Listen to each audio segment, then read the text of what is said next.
चलिए बात करते हैं अपने मार्केट व्यू के बारे में। निफ्टी 50 फरवरी के स्विंग हाई यानी कि 23,800 के ऊपर चढ़ने में सफल रहा, लेकिन मुनाफा वसूली के कारण यह स्तर बरकरार नहीं रह सका। इंडेक्स 25 मार्च को सकारात्मक रुझान के साथ सपाट बंद हुआ है। पिछले हफ्ते से जारी लगातार तेजी को देखते हुए इस कंसोलिडेशन की उम्मीद थी, इसलिए जब तक इंडेक्स 23,800 के ऊपर निर्णायक रूप से बंद नहीं देता तब तक बुल्स को 24,000 की ओर रैली को आगे बढ़ाने के लिए मजबूत मोमेंटम्स नहीं मिल सकता है दोस्तों। एक्सपर्ट के अनुसार तब तक कंसोलिडेशन जारी रह सकता है। निफ्टी को 23,500 से 23,400 के स्तर पर सपोर्ट मिल सकता है दोस्तों।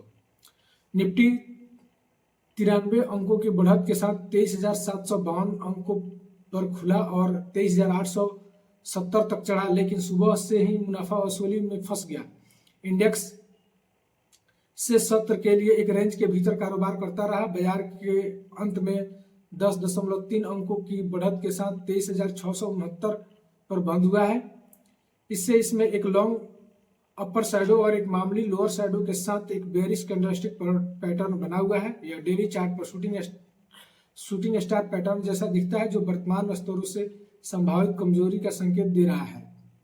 बुधवार 26 मार्च को कैसी रह सकती है निफ्टी की चाल, इस पे हम बात करते हैं। तो दोस्तों, कोटक सिक्योरिटीज के श्रीकांत चौहान का मानना है कि यह आशाजनक अप ट्रेंड रैली के बाद बाजार में फिलहाल उच्च स्तर पर कुछ मुनाफा वसूली देखने को मिल रही है। उनके अनुसार बाजार का शॉर्ट टर्म स्ट्रक्चर सकारात्मक बना हुआ है। उन्होंने कहा है कि इंट्राडे ट्रेडर्स के लिए 23,600 प्रमुख सपोर्ट जोन होगा। इस स्तर से ऊपर बाजार 23,850 और 23,900 की सीमा को फिर से छू सकता है। दूसरी ओर 23,600 के स्तर से नीचे जाने पर बाजार का सेंटिमेंट बदल सकता है दोस्तों। इस स्तर से नीचे गिरने पर 23,500 और 23,450 तक फिसल सकता है।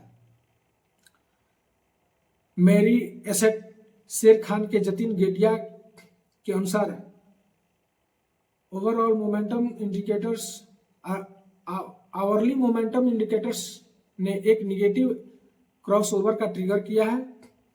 यह दर्शाता है कि अगले कुछ कारोबारी सत्रों में 23,500 की ओर वापसी की संभावना है। उन्होंने कहा है कि 23,800 और 23,870 पर तत्काल रेजिस्टेंस देखने को मिल सकता है। वहीं डेरिवेटिव डेटा के मुताबिक निफ्टी 23,000 और 24,000 की सीमा में कारोबार कर सकता है, जिसमें 23,500 पर तत्काल सपोर्ट दिख सकता है दोस्तों। अब हम बात करते हैं निफ्टी बैंक की। तो 26 मार्च को कैसी रह सकती है निफ्टी बैंक की चाल, इस पर हम बात करते हैं। बैंक निफ्टी ने अपने 8 दिनों की बढ़त का सिलसिला तोड़ दिया है। वो 97 अंक गिरकर 51,608 पर बंद हुआ है।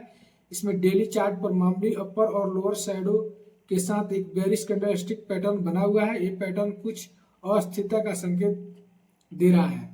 इंडेक्स लगातार 9वें सत्र के लिए हायर हाई और हायर लो बनाता रहा, क्योंकि निचले स्तरों पर खरीदारी का दबाव दिखाई दे रहा था। मोतीलाल ओसवाल के चंदन तपड़िया ने अब इसे 52,000 और 52,250 के स्तर की ओर बढ़ने के लिए 51,500 जोन से ऊपर टिकना होगा। इसमें नीचे की ओर 51,500 और 51,250 पर सपोर्ट देखने को मिल सकता है। इसी बीच इंडिया विक्स, जो कि डर का इंडेक्स है, दिन के कारोबार में 14.48 तक चढ़ गया था, लेकिन जब बाद में काफी घटकर 0.47% की गिरावट के साथ 13.64 पर बंद हुआ है। जब तक यह short term moving average 10 day EMI के नीचे रहता है, तब तक बुल्स को सतर्क रहने की आवश्यकता है दोस्तों। तो दोस्तों, आपको कैसा लगा ये मेरा मार्केट व्यू, कमेंट करके जरूर बताइए। फिर मिलते हैं आपसे शेयर मार्केट से जुड़ी एक नए शेयर और नए शेयर मार्केट की नए न्यूज के साथ। तब तक के लिए जय हिंद, जय भारत, जय जवान, जय किसान दोस्तों। Please subscribe my channel.